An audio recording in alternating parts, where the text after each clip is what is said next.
Paul, thank you. We're here for the second episode of Great White Peptides and MP research, which everybody wants to know about. So we left off, Dominic puts 8,000 in, you put 8,000 in. You guys are basically 50-50 partners, okay? Not basically, we are 50-50 You are 50-50 partners, okay? And you start with the cell phone company or the cell phone shit, doesn't work, it dies. Now you get into the peptides. Yeah. Okay? And you start off with, how did you get the peptides to work? What, selling them? Yeah. We got on boards. So the bodybuilding boards back then, that was the place to advertise. So you put banners on like Outlaw Muscle, Professional Muscle. God, there was like tons of little ones. Iron Den, Meso board, Chem Research. Oh no, Chem Research was a competitor, but they had a board, I think. They were on a board. They sponsored. That was Steroidology.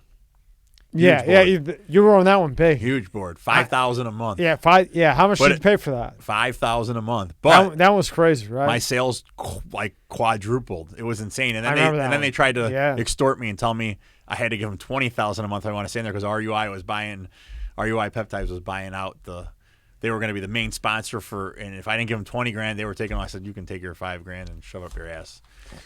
So you make this deal with Dom, and then the first board you go to is what?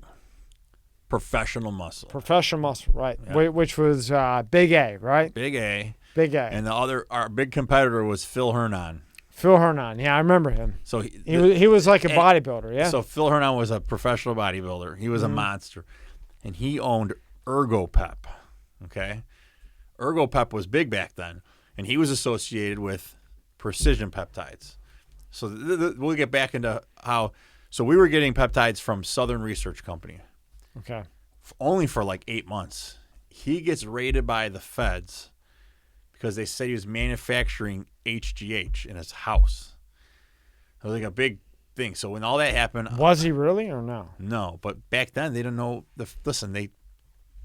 Everything in the mail he was obviously getting it from China, right? But yeah, that's HGH to them. They don't fucking know. Fed back then, it was such a new thing. They figure anything a little vial like that it looks like HGH, right? So he gets hit. So Phil Hernon starts selling us peptides. I forgot about this part. So, now at this point, is Phil Hernon, he's cooperating? No, he's not even in trouble. Oh, so he's still running like normal. He's huge, but okay. He sells a lot of. So he messages us, hey, we give you a deal. We start buying like follistatin peptide, which is a bullshit peptide that I don't give a fuck who you get it from. It's fake. But it was like, that was like the one back then everybody's buying, right? Well, I don't even know what happened. It blew up in our face because it ends up being third-party tested. Go ahead. Third-party tested, and it was all bullshit. So there was all these things on the boards, like Phil selling, Great White Peptides is selling. They're all selling fake shit, right? Because of Phil. Phil supplied all this follistatin. It was Phil's big thing.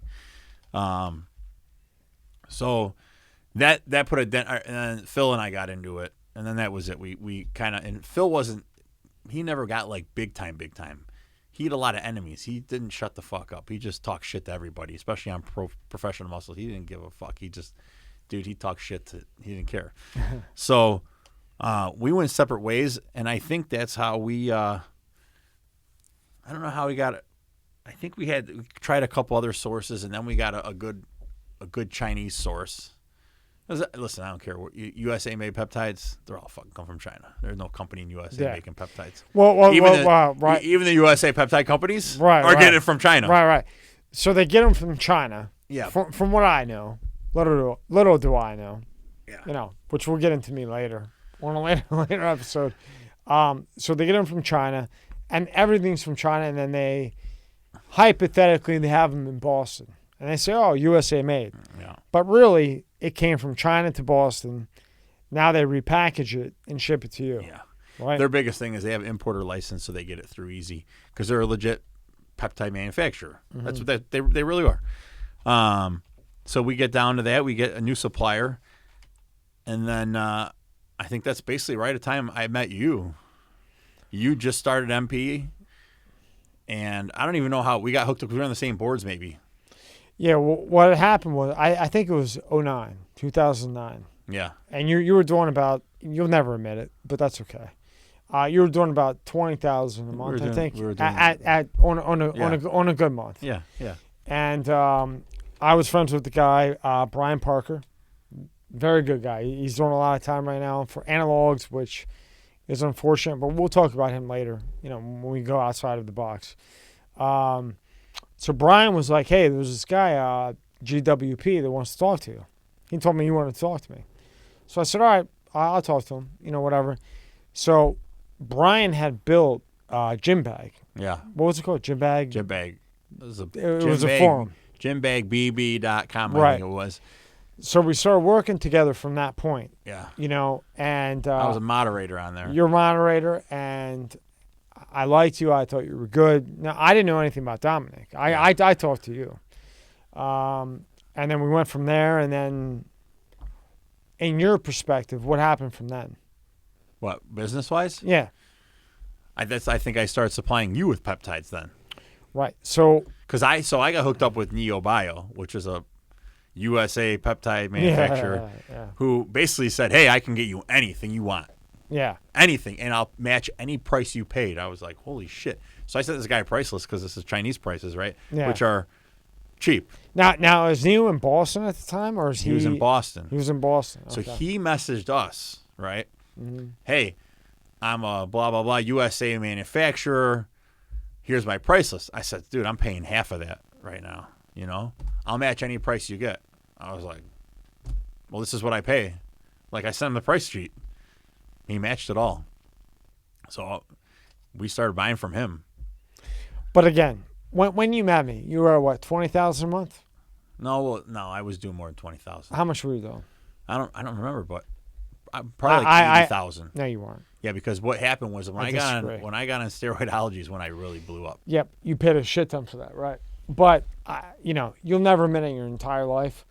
But at the end, which we'll get to, like the last, when this all ends and we start talking about other shit, you ended up at how much? About $250 a month. Oh, dude, at our prime, we were at like $400 a month. When we were shipping, so when we got... Which would have never happened without me. When we were I don't care what the fuck you international say. shipping, we were killing until... Australia. Europe, no. The UK, but they stopped that real fast. Yeah. I don't care what you say. If it wasn't for me, you would never got there. You'll never admit it. I could put a gun to your head right now. You'll never admit it. If it wasn't for me, you would never... I wonder, how did you make it so good? I taught you what to do. Well, we did SEO. It's a lot more than SEO. We'll get into that in other ones. Okay. I just want to get the credit for this one. But anyway, so we'll get into that. It all worked out together. Let's just say it all worked out. We all made a lot of money. Okay. So we met it. So Brian built, because I was away. Well, Brian didn't build my website. No. But he I was away. SEO. He did Gym Bag. Yeah. I was away. He built Gym Bag. And that's how we got in contact. And you made all the liquids because you were so good at the liquids. But I was good at the caps. Yeah. And then we started exchanging. And what happened from then? Then I started selling you peptides and liquids, only because you only sold it. You're like, oh, I'm going to put liquids on my site too. Why not? Oh, why not? I'll sell you gallons. Fuck's the difference, right?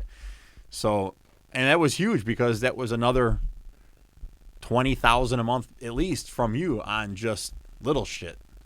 So why not? Right, and then I'm making the caps like crazy. You're capping like crazy, like a maniac. Yeah. And you were probably tripled our sales. Yeah. At least. What's funny, at that time, I wasn't that big. You were bigger than me. And I was at home. And I would see the orders come in, and orders would come in like, I would divide it into 3 times a day. I had no money. Yeah. I'd ride my bike in the rain, the snow, the sleet to the post office in a bike. Yeah. I had no money. Yeah. So I cap it up, package it. I do it in the morning, ride my bike. With the fucking...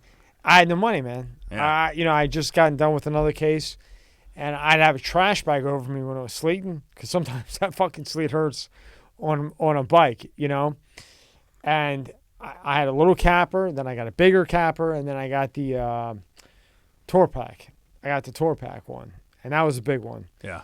Then it was a lot easier, But then as I evolved, and I got bigger, then you were like a beast at that liquid, man.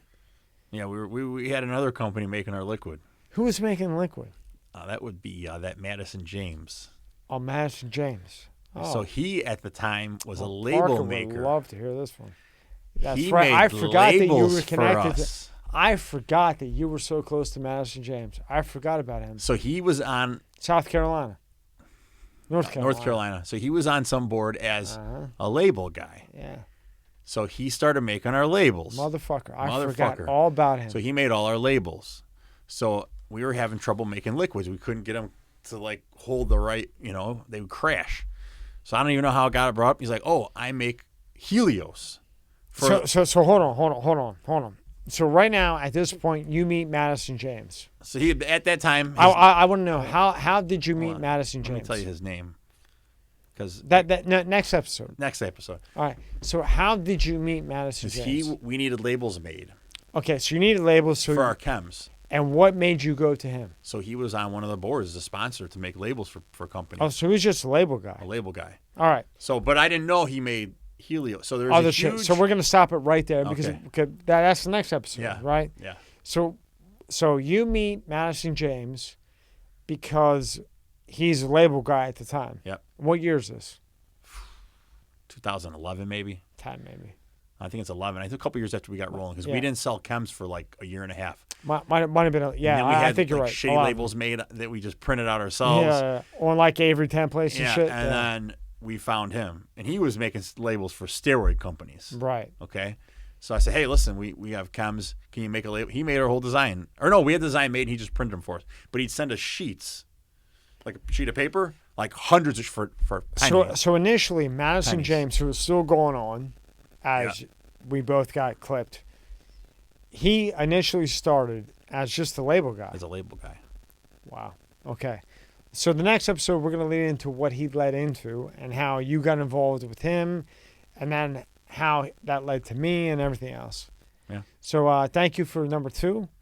And everybody should look forward to number 3 because it's starting to get really fucking interesting, right? It's starting to get juicy, right? Yeah. All right, Paulie. Thank you, my man.